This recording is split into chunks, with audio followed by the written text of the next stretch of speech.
India Pakistan మధ్య ఉద్రిక్తతలు చాలా తీవ్ర స్థాయిలో పెరిగిపోతున్నాయి. ఎప్పుడైతే హిందువుల ముస్లింల అని విడగొట్టి మరి హిందువుల్ని టార్గెట్ చేసి ఉగ్రదాడి చేశారో అప్పటి నుంచి కూడా మొత్తం దేశం అంతా కూడా ఆ ఉగ్రమూతలన్నింటినీ కూడా తుదముట్టించాలని, వీటన్నిటికీ కేంద్ర స్థానంగా ఉన్న పాకిస్తాన్కి గట్టి బుద్ధి చెప్పాలని మొత్తం దేశం అంతా కోరుకుంటుంది. భారత ప్రధానమంత్రి కూడా అదే స్థాయిలో సమాధానం చెప్పారు.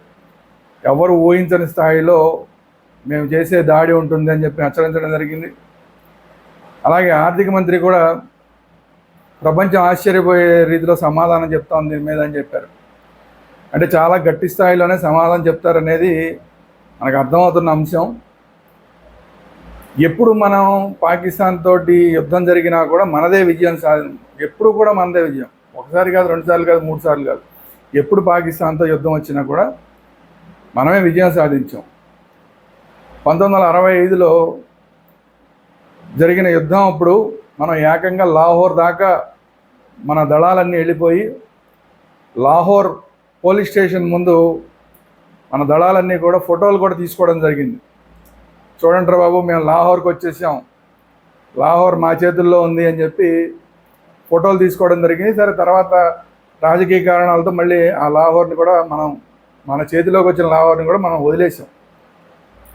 ఇప్పుడు మీకు ఆ లాహోర్ పోలీస్ స్టేషన్ ముందు మన భద్రతా దళాలు తీసుకున్న ఫోటో మీకు చూపిస్తాను, ఒకసారి చూడండి.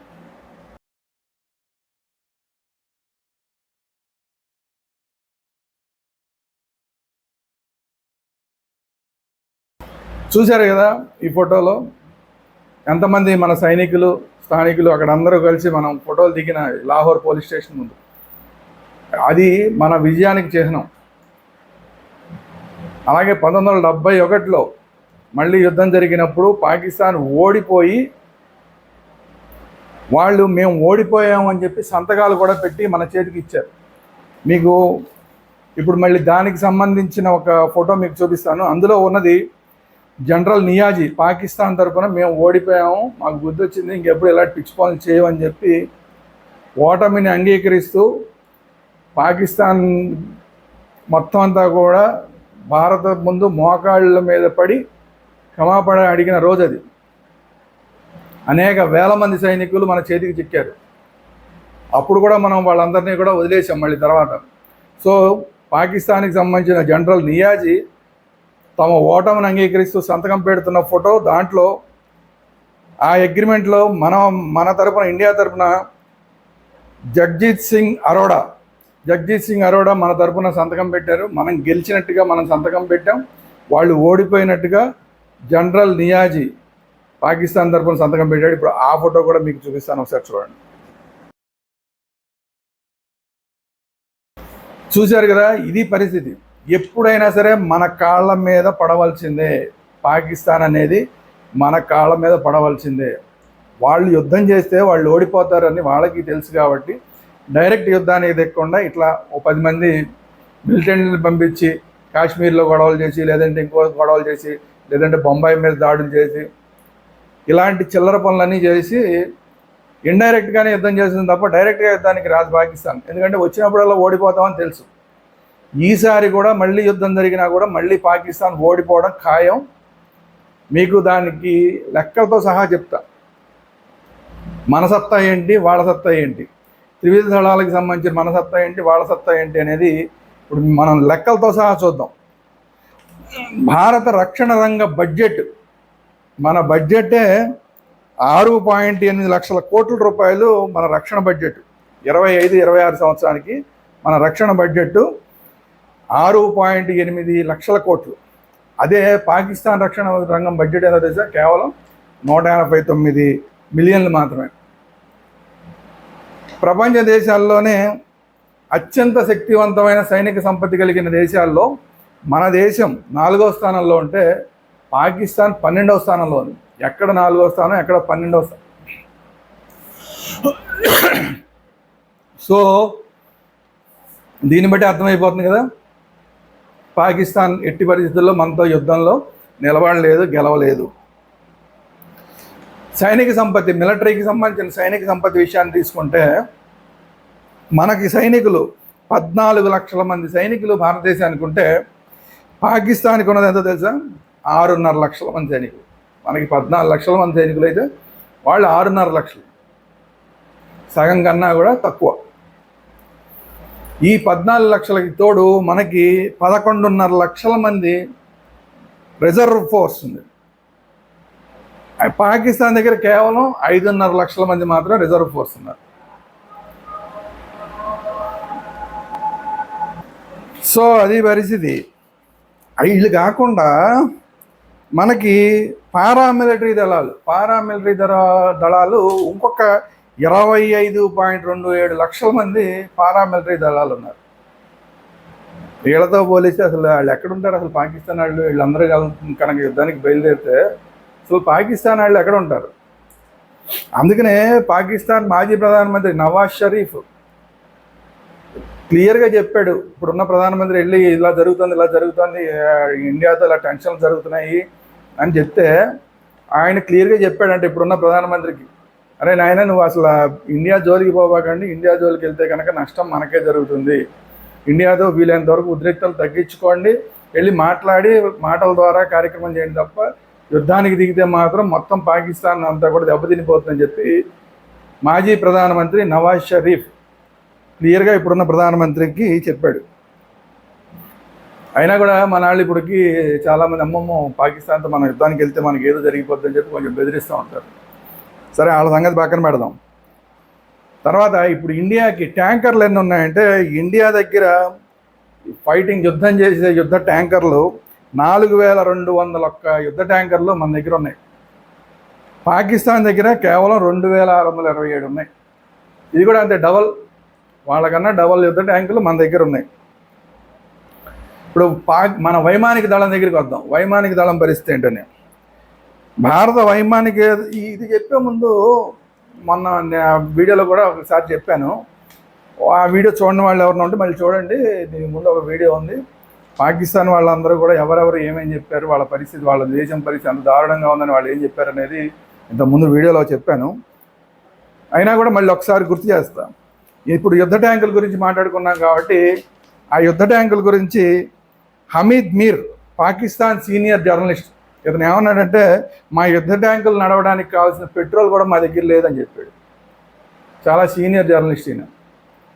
అలాగే క్వామర్ జావేద్ బాజ్వా, పాకిస్తాన్ మాజీ సైన్యాధ్యక్షుడు, అతను ఏం చెప్పాడంటే మా దగ్గర అమ్యునేషను లేదు, ఆర్థిక పరిస్థితి లేదు, మా దగ్గర ఈ ట్యాంకులు వీటన్నిటిని నడపడానికి మందుగుండు సామాగ్రి కానీ ఇవన్నీ ఏవీ లేవు, ఇవన్నీ కొంచెం నడపాలి, యుద్ధం చేయాలంటే దానికి తగిన ఆర్థిక పరిస్థితి కూడా, డబ్బులు కూడా మా దగ్గర లేవు, ఆఖరికి మా సైనికులనే టీ తాగొద్దని చెప్పాము మేము. టీ తాగితే కనుక ఆ టీ అనేది పాకిస్తాన్లో దొరకట్లేదు, వేరే దేశాల నుంచి దిగుమతి చేసుకుంటున్నాం, మనం టీ తాగితే కనుక వేరే దేశాన్ని దిగుమతి చేసుకోవడానికి డబ్బులు ఖర్చు పెట్టాల్సి వస్తుంది, టీ తాగొద్దని మా సైనికులు చెప్పాము. అలాంటిది మేము యుద్ధాలు చేసేంత పరిస్థితి మా దగ్గర ఎక్కడ ఉంది, ఇప్పుడున్న సైనికులు జీతాలు ఇవ్వడానికి దిక్కు లేదు మా దగ్గర అని చెప్పి పాకిస్తాన్ మాజీ ఆర్మీ చీఫ్ బాజ్వా మొన్నటిదాకా ఆయన ఏం చెప్తే అది నడిచింది పాకిస్తాన్లో, ఆయన చెప్పే మాట ఇది. ఇలా ఉంటే మరి మన వాళ్ళేమో కొంచెం భయపడుతూ ఉంటారు కొంతమంది టీవీల్లో వచ్చే జర్నలిస్టులు. సరే, వాళ్ళని పక్కన పెట్టండి. ఇప్పుడు ఇండియాకి సంబంధించి భారత వైమానిక దళం ఎలా ఉందో చూద్దాం. భారత వైమానిక దళంలో 2223 ఎయిర్ క్రాఫ్ట్లు ఉన్నాయి. ఫైటర్ ఎయిర్ క్రాఫ్ట్లు 2229. ఇందులో ఫైటర్ జెట్లు 513 ఫైటర్ జెట్లు ఉన్నాయి. అంటే ఫైటర్ హెలికాప్టర్ ఎయిర్ క్రాఫ్ట్లు, ఫైటర్ ఎయిర్ క్రాఫ్ట్లు 513 ఉన్నాయంట. అలాగే ఫైటర్ జెట్స్ ఉన్నాయి. ఇవి కాకుండా 899 హెలికాప్టర్లు ఉన్నాయి. 899 హెలికాప్టర్లు. ఇవి కాకుండా ట్రాన్స్పోర్ట్ చేసే విమానాలు, అంటే సైనికుల్ని తీసుకెళ్ళడానికి కానీ లేదంటే వాళ్ళకి సంబంధించిన ట్రక్కులు కానీ జీపులు కానీ వీటన్నింటినీ తీసుకెళ్ళడానికి కూడా ఫ్లైట్లలో తీసుకెళ్తారు. అలాంటి ట్రాన్స్పోర్ట్ విమానాలు 560 పైన ఉన్నాయంట మన దగ్గర. 6 ఏరియల్ ట్యాంకర్లు కూడా ఉన్నాయి. అంటే ఏరియల్ ట్యాంకర్లు అంటే గాలిలోంచి ఎయిర్ క్రాఫ్ట్ గాల్లో ఫైటింగ్ చేస్తూ ఉంటే ఎయిర్లోనే మళ్ళీ ఫ్యూయల్ నింపడానికి వేరే ట్యాంకర్లు వెళ్తాయి గాల్లో, అంటే అవి కూడా విమానాలే. ఈ విమానంలో ఫుల్గా ఫ్యూయల్ నింపుకుని వెళ్ళి ఫైటింగ్ చేస్తూ ఉన్న, ఆల్రెడీ ఫైటింగ్ చేస్తున్న విమానంలోకి గాల్లోనే మనం పెట్రోల్ పోస్తాం, అది కిందకి కూడా దిగాల్సిన పని లేకుండా. అలాంటి 6 ఏరియల్ ట్యాంకర్లు మన దగ్గర ఉన్నాయంట. ఇది పరిస్థితి. నేవీ విషయానికి వస్తే, నేవీలో భారత్ ప్రపంచంలోనే 6వ స్థానంలో ఉందంట. ప్రపంచంలో ఉన్న నేవీలో మనం 6వ స్థానంలో ఉన్నాం. మన దగ్గర 293 యుద్ధ నౌకలు ఉన్నాయి, 293. ఇందులో ఐఎన్ఎస్ విక్రమాదిత్య, ఐఎన్ఎస్ విక్రాంత్, ఈ రెండు కూడా ఎయిర్ క్రాఫ్ట్ క్యారియర్లు. ఎయిర్ క్రాఫ్ట్ క్యారియర్లు అంటే ఆ షిప్ మీదనే ఫ్లైట్లు కూడా దిగుతాయి, పైకి లేస్తాయి. అంటే టేకాఫ్, ల్యాండింగ్ రెండు కూడా షిప్ మీదే అవుతాయి. అలాంటివి ఒక 70 అన్నా ఉంటాయి, 70 ఎయిర్ క్రాఫ్ట్లు ఉంటాయి, అలాంటి ఫైటర్ ఎయిర్ క్రాఫ్ట్లు ఆ షిప్ మీద. అంటే ఏంటి, ఒక ఎయిర్ ఫోర్స్ బేస్ కింద లెక్క అనమాట. అది సముద్రంలో నడుస్తూ ఉంటుంది. ఇప్పుడు ఒకటి INS already Vikramaditya, INS Vikrant already మనకి పాకిస్తాన్ వైపు వెళ్తుంది. అలాగే విక్రమాదిత్య కూడా, ఈ రెండు కూడా పాకిస్తాన్ వైపు వెళ్తున్నాయి. ఇప్పుడు కర్ణాటక బార్డర్లో ఉంటాయి, కర్ణాటకలో ఉన్న ఒక నేవీ బేస్లో ఉంటాయి. ఇప్పుడు అవి పాకిస్తాన్ వైపుకి వెళ్తున్నాయి. అవి కదిలినాయంటేనే పాకిస్తాన్కి కింద నుంచి మొత్తం కారిపోతూ ఉంటుంది. అవి ఇప్పుడు ఆల్రెడీ కదిలినాయి, బయలుదేరి వెళ్తున్నాయి. ఇవి కాక 18 జలాంతర్గాములు ఉన్నాయి మన దగ్గర, సబ్మెరీన్స్ 18 ఉన్నాయి. అంటే సముద్రం లోపల నుంచే ఫైట్ చేస్తాయి. డిస్ట్రాయర్లు ఒక 13 ఉన్నాయి, ఫ్రిగేట్స్ 13 ఉన్నాయి, కార్బెట్స్ 23 ఉన్నాయి. ఇవన్నీ కాకుండా గస్తీ నౌకలు 130 ఉన్నాయి. ఇన్ని ఉన్నాయి. అందులోనూ ప్రత్యేకించి చెప్పుకోవాల్సింది జలాంతర్గాముల గురించి చెప్పుకున్నాం కదా. ఈ జలాంతర్గాముల్లో ఇంకా ప్రత్యేకించి చెప్పుకోవాల్సింది 2 ప్రత్యేకమైన జలాంతర్గాముల గురించి చెప్పుకోవాలి. ఐఎన్ఎస్ అరిహంత్, ఐఎన్ఎస్ అరిఘాట్, ఈ రెండు కూడా అణు జలాంతర్గాములు. అంటే ఇవి అణు ఇంధనంతో నడుస్తాయి, పెట్రోల్ తోటి సంబంధం, పెట్రోల్ డీజిల్ వీటితో సంబంధాలు అణు ఇంధనంతో నడుస్తాయి. ఒకసారి కనుక సముద్రం లోపలికి వెళ్ళిపోతే 6 నెలల దాకా కూడా బయటికి రావు. రాకపోయినా కూడా లోపల ఫ్యూయల్ ఉంటుంది, వాటికి అణు ఇంధనం ఉంటుంది వాటికి. కానీ పాకిస్తాన్ దగ్గర ఒక్కటంటే ఒకటి కూడా ఇలాంటి సబ్మెరీన్స్ లేవు. వాళ్ళ సబ్మెరీన్స్ ఏంటంటే 24 అవర్స్ 48 అవర్స్ అవ్వగానే ఒకసారి మళ్ళీ పైకి రావాల్సిందే. పైకి వచ్చి మళ్ళీ ఫ్యూయల్ నింపుకొని మళ్ళీ లోపలికి వెళ్ళాలి. అది పైకి వచ్చినాయంటే గమనించేస్తాం, మనం గమనించేసి వాటిని పేల్చేస్తాం. వాటి పరిస్థితి. మనవి ఈ 2 అణు జలాంతర్గాములు కూడా సముద్రం లోపలికి వెళ్ళిపోతే అసలు ఎవరికి దొరకను కూడా దొరకవు. 700 కిలోమీటర్ల అవతల నుంచి కూడా కొట్టేస్తాయి లక్ష్యాలని. 700 కిలోమీటర్ల అవతల అంటే పాకిస్తాన్ వాడు కనీసం మన ఈ అరిహంత్ కానీ అరిఘాట్ కానీ ఈ 2 అసలు ఎక్కడున్నాయి కనిపెట్టలేడు. వాడు కనిపెట్టలేని టైంలోనే మనం కొట్టేస్తామండి. 700 కిలోమీటర్ల అవతల నుంచి కూడా కొట్టేయగలిగిన కెపాసిటీ ఉంది. అది కూడా ఇంకొకటి ఏంటంటే, ఈ అణు జలాంతర్గాములు అణు ఇంధనంతో నడవడం మాత్రమే కాదు, అణు వార్ హెడ్లు ఉన్న మిసైల్స్ని ప్రయోగిస్తాయి, సముద్రం లోపల నుంచే ప్రయోగిస్తాయి. అంటే ఇప్పుడు కరాచీ ఎయిర్పోర్ట్ ఉంది అనుకోండి, కరాచీ పోర్ట్ ఉంది, అదే మెయిన్ పోర్టు పాకిస్తాన్కి. కరాచీ పోర్టే మెయిన్ పోర్టు. ఆ పోర్టుని మన వాళ్ళు ఇక్కడ సముద్రంలో కూర్చునే, సముద్రంలో ఎవరికి కనపడకుండా మన సబ్మెరీన్స్ కొడితే, మిసైల్స్తో కొడితే ఎగిరిపోద్ది మొత్తం. కరాచీ పోర్టు ఎగిరిపోద్ది. అవి మనకి ఉన్నాయి, మన మీద కాచుకుని ఉన్నాయి, మన మీద అటాక్ చేయబోతున్నాయి అన్న విషయం పాకిస్తాన్ కనీసం గమనించడం కూడా గమనించలేదు. అంత శక్తివంతమైనవి 2 ఉన్నాయి మనకి. చెప్పాను కదా, INS Arihant, INS Arighaat. So ఇది కాకుండా మరి పాకిస్తాన్ దగ్గర ఏమున్నాయంటే, పాకిస్తాన్ దగ్గర మాత్రం కేవలం 1399 యుద్ధ విమానాలు మాత్రమే ఉన్నాయి. అందులో 399 ఏమో ఫైటర్ జెట్లు ఉన్నాయి. ఈ ఫైటర్ జెట్లలో కూడా F-16 అని ఫైటర్ జెట్స్ ఉన్నాయి. ఈ F-16 ఫైటర్ జెట్స్ అమెరికావి. అమెరికా వాడి పర్మిషన్ లేకుండా అసలు వాటిని ఉపయోగించడానికి వీల్లేదు. ఉపయోగిస్తే ఇమీడియట్గా అమెరికా పైలట్లు వచ్చి ఆ ఫైటర్ జెట్లు పట్టుకెళ్ళిపోతారు వెనక్కి. వాటిని ఏమాత్రం ఉపయోగించడానికి, ఇండియా మీద F-16 ఉపయోగించడానికి ఎట్టి పరిస్థితుల్లో అమెరికా ఒప్పుకోదు. ఆల్రెడీ ఇంతకు ముందు కూడా ఒకసారి వాళ్ళకి అమెరికా వాళ్ళకి తెలియకుండా ఉపయోగిస్తే ఇమీడియట్గా వాళ్ళ మీద చర్యలు తీసుకున్నారు. వీళ్ళకి విమానాలు సప్లై చేయడం ఆపేశారు. అందువల్ల F-16 ఉన్నా కూడా లేనట్టే పాకిస్తాన్కి. ఇది పరిస్థితి. ఇది కాకుండా మన దగ్గర ప్రత్యేకించి ఉన్న వ్యవస్థ, ప్రత్యేకమైన వ్యవస్థ ఉంది. ఇప్పుడు మనం అవతల వాళ్ళ విమానాలు కానీ లేదంటే వాళ్ళ యొక్క మిసైల్స్ కానీ మన మీదకి వస్తాయనుకోండి, ఇమ్మీడియట్గా పసిగట్టి వాటిని గాల్లోనే పేల్చేసే వ్యవస్థ S-14 ట్రయంఫ్ అని చెప్పి ఒక వ్యవస్థని మనం రష్యా దగ్గర తెచ్చుకున్నాం. చాలా పవర్ఫుల్. ఇది ఉంది కాబట్టే చైనా వాడు కూడా మన మీద రావడానికి భయపడతాడు. ఎందుకంటే చైనాలో వాళ్ళు ఎక్కడో మన మీద యుద్ధానికి వద్దామని చెప్పి మిసైల్ వేస్తే కూడా ఇక్కడ మనకు తెలిసిపోతుంది. అది చైనాలో ఉండగానే మనం పేల్చేస్తాం. ఇండియా దాకా రావక్కల, చైనాలో ఉండగానే పేల్చేస్తాం మనం. అలాంటి వ్యవస్థలు S-400 ట్రయంఫ్ వ్యవస్థలు మనం ఒకటి ఢిల్లీలో పెట్టాం. ఇది మన మొత్తం దేశాన్ని కవర్ చేయడం కోసం, ఢిల్లీ మన రాజధాని కాపాడుకోవడం కోసం ఢిల్లీలో పెట్టాం. ఒకటేమో కలకత్తాలో పెట్టాం. కలకత్తాలో పెట్టిన దానికి చైనా వాడి దగ్గర, చైనా వాడు కానీ బంగ్లాదేశ్ వాడు కానీ ఎవ్వరూ కూడా కనీసం మన వైపు కన్నెత్తి చూస్తే కూడా ఇమీడియట్గా వాళ్ళవి గాల్లోనే వాళ్ళ ఎయిర్ క్రాఫ్ట్లు కానీ లేదంటే వాళ్ళ మిసైల్స్ కానీ ఇమీడియట్గా మనం పడగొట్టేస్తాం. ఇంకొకటి, ఇది మనం పాకిస్తాన్ బార్డర్ దగ్గర పెట్టాం. ఈ పాకిస్తాన్ బార్డర్ దగ్గర పెట్టిన దానివల్ల పాకిస్తాన్ కూడా మన మీద ఏమాత్రం మిసైల్స్ కానీ లేదంటే విమానాల ద్వారా కానీ దాడి చేయాలంటే భయపడిపోవాలి. అక్కడ టేక్ ఆఫ్ అవ్వడమే ఆలస్యం. అది ఎయిర్ క్రాఫ్ట్ అవ్వని లేదంటే మిసైల్ అవ్వని, అలా టేక్ ఆఫ్ అవ్వగానే మనకు తెలిసిపోద్ది, ఇమీడియట్గా మనం కొట్టేస్తాం. సో ఇలాంటి వ్యవస్థ మన దగ్గర ఉంది. ఇది పాకిస్తాన్ దగ్గర అసలు ఇలాంటి వ్యవస్థ లేనే లేదు. పాకిస్తాన్ దగ్గర ఒక 183 వార్షిప్స్ మాత్రమే ఉన్నాయి. జలాంతర్గాములు మన దగ్గర 18 ఉన్నాయని చెప్పుకున్నాం కదా, వీళ్ళ దగ్గర 8 మాత్రమే ఉన్నాయి. 8 మాత్రమే ఉన్నాయి. మన దగ్గర ఏమో అణు జలాంతర్గాములు ఉన్నాయి. అణు జలాంతర్గాములు అసలు పాకిస్తాన్ దగ్గర లేనే లేవు. అయితే వాళ్ళకి మంచి మిసైల్ వ్యవస్థ ఉంది. మన దగ్గర ఎంత మంచి మిసైల్ వ్యవస్థ ఉందో వాళ్ళ దగ్గర కూడా మంచి మిసైల్ వ్యవస్థ ఉంది. అయితే వాళ్ళ దగ్గర ఉన్న మిసైల్ వ్యవస్థ ఏంటంటే ఇండియాలో ఉన్న అన్ని ప్రాంతాలని కొట్టడానికి సరిపడా మిసైల్ వ్యవస్థ ఉంది. అది మనకు కొంచెం డేంజరే. కానీ మన దగ్గర ఉన్న మిసైల్ వ్యవస్థ పాకిస్తాన్ కాదు, చైనా కాదు, అమెరికాని కూడా కొట్టేయడానికి సరిపడినంత మిసైల్ వ్యవస్థ మన దగ్గర ఉంది. వీళ్ళ దగ్గర పాకిస్తాన్ దగ్గర ఉన్నది ఏంటంటే ఘోరీ 1, 2, 3 అనేది ఒక సిరీస్ ఉంది. అలాగే షహీన్, హతాఫ్, బాబర్ ఇలాంటి మిసైల్ ఉన్నాయి.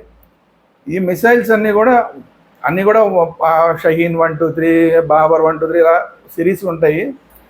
మంచి చైనా దగ్గర తీసుకున్న వ్యవస్థతోటి తయారు చేసినవి వీళ్ళ దగ్గర మిసైల్స్ ఉన్నాయి.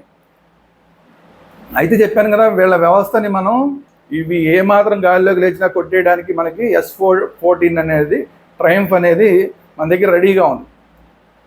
ఇలాంటి అద్భుతమైన ఈ S-4 ట్రయంఫ్ ఎంత పెద్ద వ్యవస్థ అంటే, ఈ మధ్య మనకి ఇజ్రాయెల్ పాలస్తీనా దాడి జరిగినప్పుడు మనందరికీ న్యూస్లో వచ్చింది ఏంటంటే ఇజ్రాయెల్కి ఒక ప్రత్యేకమైన రక్షణ వ్యవస్థ ఉంది, ఐరన్ డోమ్ అని ఒక ప్రత్యేకమైన వ్యవస్థ ఉంది.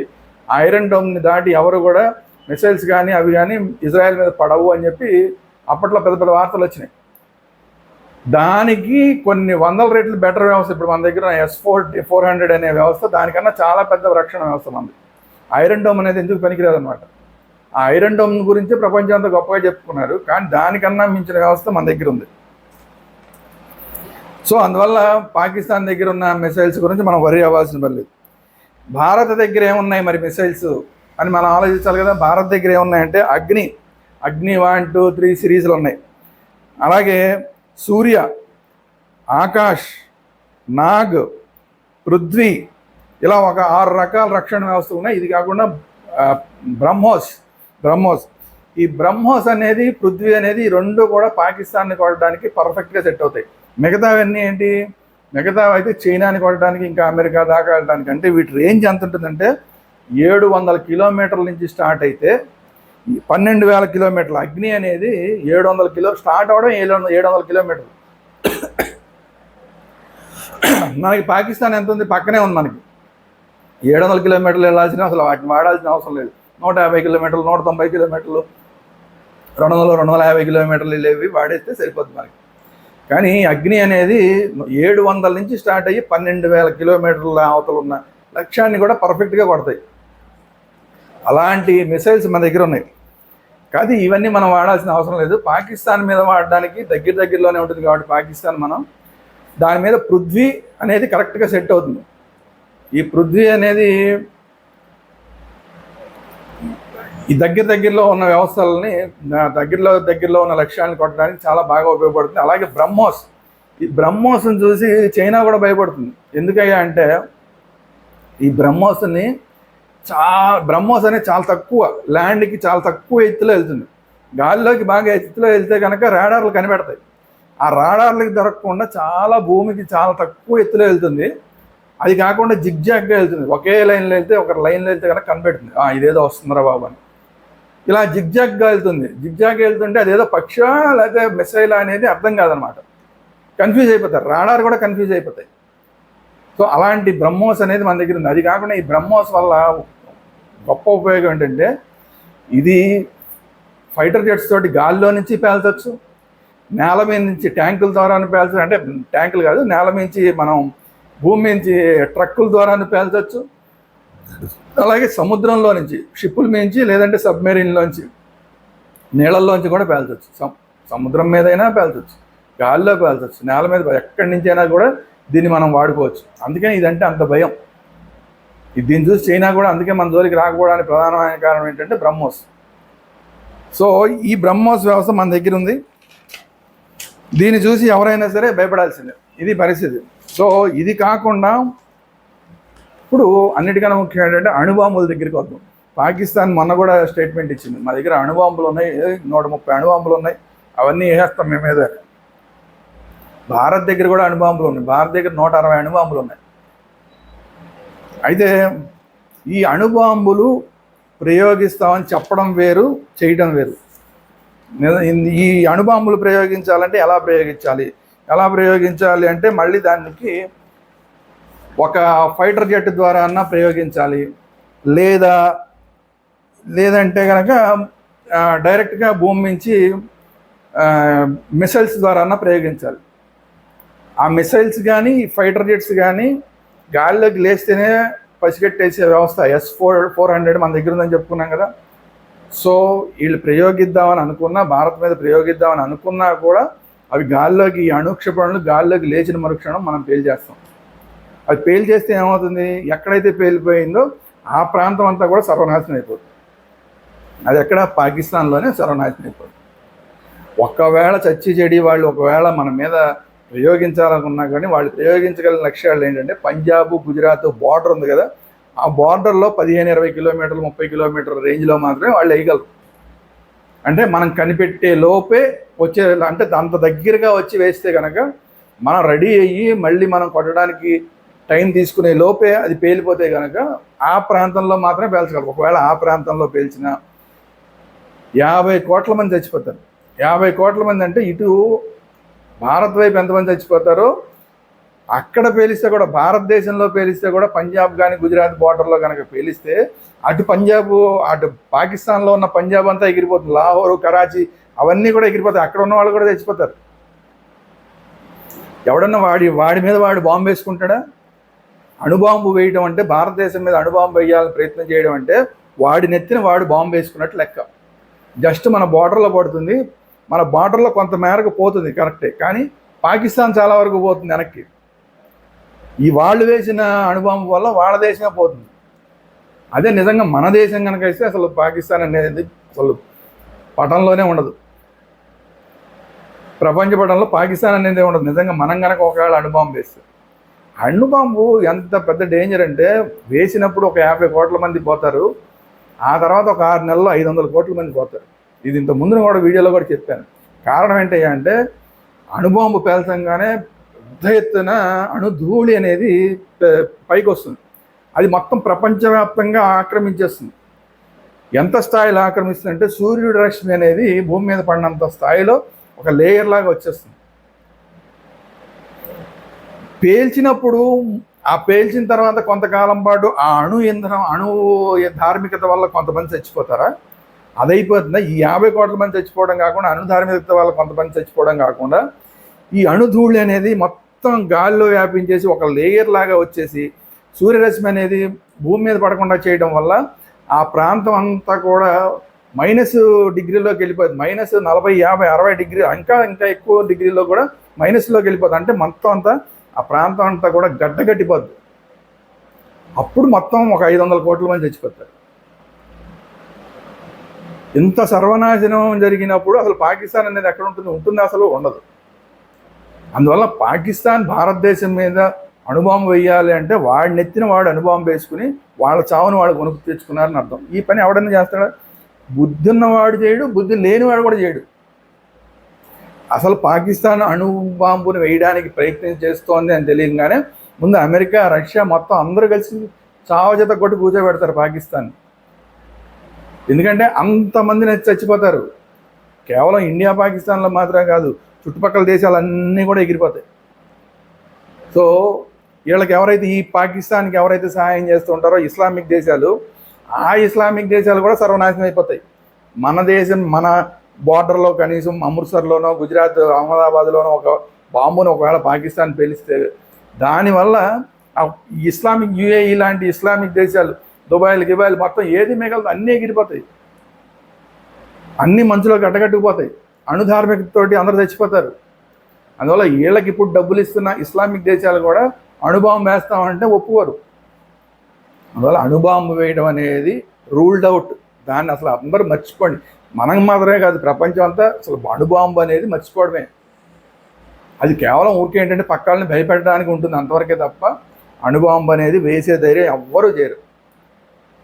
సో ఇది పరిస్థితి. అందువల్ల ఏంటంటే అణుబాంబు ఏదో పాకిస్తాన్ వేసేస్తుంది, అదేదో దుర్మార్గమైన కంట్రీ, అసలు ఛాన్సే లేదు. అసలు ఈ అణుబాంబు అనేది పాకిస్తాన్ వేయలేదు. ఒకవేళ పాకిస్తాన్ మన మీద వేసినా కూడా 2 నిమిషాల్లో మన అరిహంత్ కానీ అరిఘాట్ కానీ సబ్మెరీన్స్ ఉన్నాయి కదా, వాటితో కనుక మనం తిరిగి మనం అణుబాంబు వేస్తే అసలు పాకిస్తాన్ అనేది ప్రపంచ పటంలోనే ఉండదు. సో అది పరిస్థితి. అందువల్ల అణుబాంబు అనేది మర్చిపోయి మామూలు యుద్ధం జరిగితే కూడా మనకి ఏమేమి ఉన్నాయి, మనం ప్రతి విషయంలోనూ కూడా ఎయిర్ క్రాఫ్ట్ విషయంలో కానీ, అంటే ఆర్మీ విషయంలో కానీ, ఎయిర్ ఫోర్స్ విషయంలో కానీ, నేవీ విషయంలో కానీ పాకిస్తాన్ కన్నా 3 రెట్లు బెటర్గా ఉన్నాం. అలాగే డబ్బుల విషయంలో కూడా టీలు తాగడానికి డబ్బులు లేవు అక్కడ. మిలిటరీ వాళ్ళు కనీసం టీ తాగడానికి, చలి ప్రాంతాల్లో పనిచేస్తుంటారు, వాళ్ళు టీ తాగడానికే డబ్బులు లేవు అక్కడ. ఇంకా వాళ్ళు వచ్చి మన మీద యుద్ధం చేస్తారా? కాబట్టి ఎట్టి పరిస్థితుల్లోనూ భారతదేశందే విజయం విజయం విజయం. దీంట్లో ఎవ్వరికీ ఏమాత్రం శస్త్రభిషలు ఉండాల్సిన అవసరం లేదు, అనుమానాలు ఉండాల్సిన అవసరం లేదు. మామూలుగా అయితే అందరూ వారం రోజులు అని చెప్తున్నారు, కానీ ఆర్టికల్ 370ని మోడీ గారు, అమిత్ షా గారు ఏ విధంగా క్షణాల్లో చేశారో, అది ఇంపాసిబుల్ అన్నదాన్ని క్షణాల్లో చేసేసారో, ఈ యుద్ధం జరిగినా కూడా అందరూ వారం రోజులు పడుతుంది అంటున్నారు. కానీ మోడీ, అమిత్ షా, ఇప్పుడున్న గవర్నమెంట్ సిన్సియర్, ఈ గవర్నమెంట్ కనుక తలుచుకుంటే 5 నిమిషాల్లో యుద్ధం ముగిసిపోతుంది. మన వాళ్ళు కొడితే ఈసారి అలా ఇలా కొట్టరు, అన్ని చోట్ల ఒకేసారి కొడతారు. ఒకసారి ఎయిర్ క్రాఫ్ట్లో వెళ్ళి, ఇంకోసారి ఇంకోలాగా, ఇంకోసారి కాదు, ఎన్ని లక్ష్యాలు ఉన్నాయో అన్ని లక్ష్యాలని ఒకేసారి కొడతారు. అంటే పైనుంచి కింద నుంచి మిసైల్స్, మనం ఏదైతే పాకిస్తాన్లో టార్గెట్లుగా పెట్టుకున్నామో అన్ని టార్గెట్ని ఒక్కసారి బ్లాస్ట్ చేస్తారు. దాన్ని తట్టుకోవడం ఇంపాసిబుల్ పాకిస్తాన్. సో 5 నిమిషాల్లో పాకిస్తాన్ చరిత్ర సమాప్తం అయిపోతుంది. అందువల్ల అందుకే ఇప్పుడు పాకిస్తాన్ అంత భయపడిపోతుంది. ఇది కాకుండా ఆల్రెడీ మన వాళ్ళు వాటర్ బాంబు వేశారు, వాటర్ ఇవ్వమని చెప్పి ఒక బాంబు వేశారు, ఉన్న వాటర్ అంతా ఒకేసారి వదిలేసి ఇంకో బాంబు వేశారు. దీని గురించి మళ్ళీ ఇంకో వీడియోలో మాట్లాడుకుందాం. సింధు నదీ జలాలు ఏంటి, ఇప్పుడున్న మిగతా రావి, సట్లేజ్ వాటి మీద ఉన్న పరిస్థితి ఏంటి, వీటి గురించి మనం ఇంకో వీడియోలో మాట్లాడుకుందాం. అందువల్ల ఎవరికి ఏ విధమైన డౌట్లు ఉండక్కర్లేదు. యుద్ధం అంటూ జరిగితే ప్రపంచ పటంలోంచి పాకిస్తాన్ పోతుంది, భారతదేశాన్ని విజయం వరిస్తుంది. ఇది ఫైనల్. ఇది ఈరోజు వీడియో. ఈ వీడియో కనుక మీకు నచ్చినట్టు లైక్ చేయండి, మీ అభిప్రాయాలు ఏంటంటే కామెంట్ రూపంలో తెలియజేయండి. అలాగే ఈ వీడియోని వీలైనంత ఎక్కువ మందికి షేర్ చేయండి, అందరికీ వివరాలు తెలియడానికి. అలాగే మన ఛానల్ వేదాంత ఛానల్ని అందరూ సబ్స్క్రైబ్ చేసుకోండి. Thank you very much. జై హింద్, భారత్ మాతా కీ జై.